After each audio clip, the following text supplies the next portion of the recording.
Hello दोस्तों, मेरा नाम चुलबुल है और मैं दिल्ली की रहने वाली हूँ। यह उस समय की बात है जब मेरी उम्र 22 साल थी। मेरे घर से कुछ ही दूर पर एक ही छोटा सा मंदिर था। मंदिर में नया पुजारी आया हुआ था। वह अपने आप को बाल ब्रह्मचारी कहता था।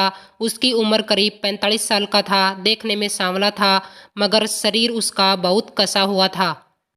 मैं हफ्ते में 3-4 बार मंदिर जाया करती थी। मंदिर में वह मुझे घूर घूर कर शरारती नजरों से देखा करता था।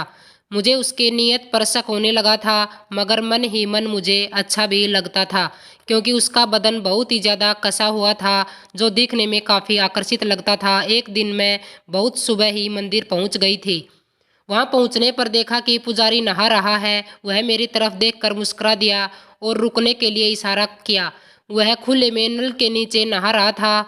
उसका कसा हुआ बदन बहुत अच्छा लग रहा था। उसने पतली सफेद धोती पहन रखी थी। मैं तिरछी नजर से उसे देख रही थी। शायद उसे पता चल गया कि मैं उसे देख रही हूँ। गीली धोती होने की वजह से पिटारे में रखा नागराज भी साफ नजर आ रहा था। काफी भयंकर था। इतना भयंकर नागराज मैंने पहले कभी नहीं देखा था। अब वह कपड़े बदलने लगा था। कपड़े बदल कर वह मेरे पास आ गया और बोला, चलो अब मैं तुम्हें पूजा करते हूँ। पूजा के बाद उसने मेरी पूजा की थाली में चुपचाप एक पर्ची डाल दी, जिसे मैं डालते हुए देख लिया था, लेकिन मैंने उसको ऐसे दिखाई जैसे मुझे कुछ पता ही नहीं है। मैं रास्ते में वह पर्ची खोल कर देखी तो उसमें लिखा था, तुम बहुत ज़्यादा खूबसूरत हो। यह पढ़कर मेरा रोम रोम खिल उठा। खूबसूरत तो मैं थी, लेकिन न जाने क्यों उसकी तारीफ से मेरा दिल अंदर से मसला उठा। मैं चुपचाप अपने घर आ गई और अपने घर के कामों में लग गई। फिर रात को मैंने खाना खाया और मैं खाना खाकर सो गई। अभी मुझे सोए हुए थोड़ी ही देर हुई थी। मैंने सपने में देखा कि पुजारी मेरे साथ बहुत ज़्यादा छोटी हरकतें कर रहा है और उसकी यह हरकतें मुझे बहुत अच्छी लग रही थी। अचानक से मेरा सपना टूट गया और मैं इधर उधर देखकर मायूस हो गई। अरे यार, यह तो सपना था। काश यह सभी हकीकत में होता। नहीं, यह सोचते सोचते मैं फिर से सो गई। काश वह सपना मुझे फिर से आ जाए। मैं आज सुबह बहुत जल्दी ही उठ गई। मैंने सोचा क्यों ना मंदिर चली जाऊं। पुजारी से भी मुलाकात हो जाएगी, उसके भी दिल का हाल पता चल जाएगा। आखिर उसके मन में चल क्या रहा है। मैं जल्दी से नहाई और तैयार होकर मंदिर चली गई। मैंने देखा पुजारी फिर से वही धोती पहनकर नहा रहा था।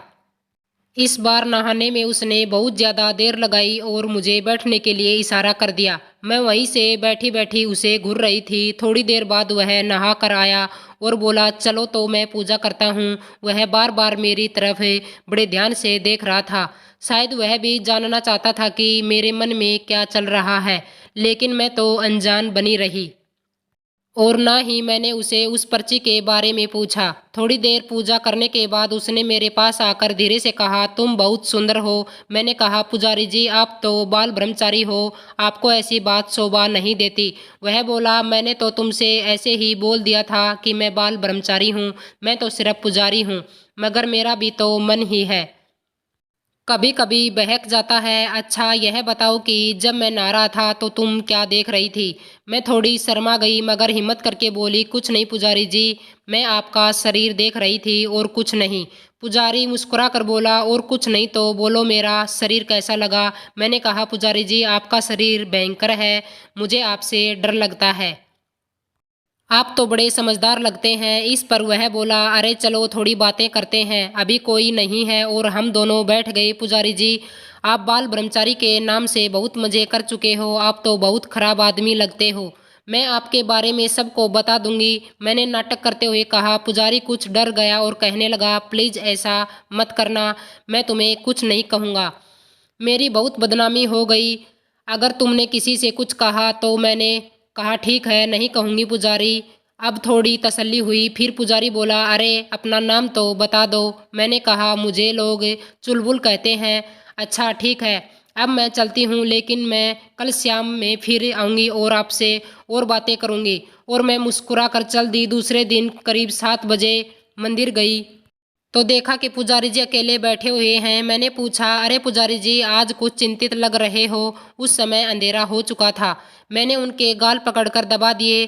तब जाकर वह मुस्कुराए और मेरा हाथ पकड़कर कहने लगे, अरे चुलबुल मैं तो डर गया था कि तुम मुझसे गुस्सा हो।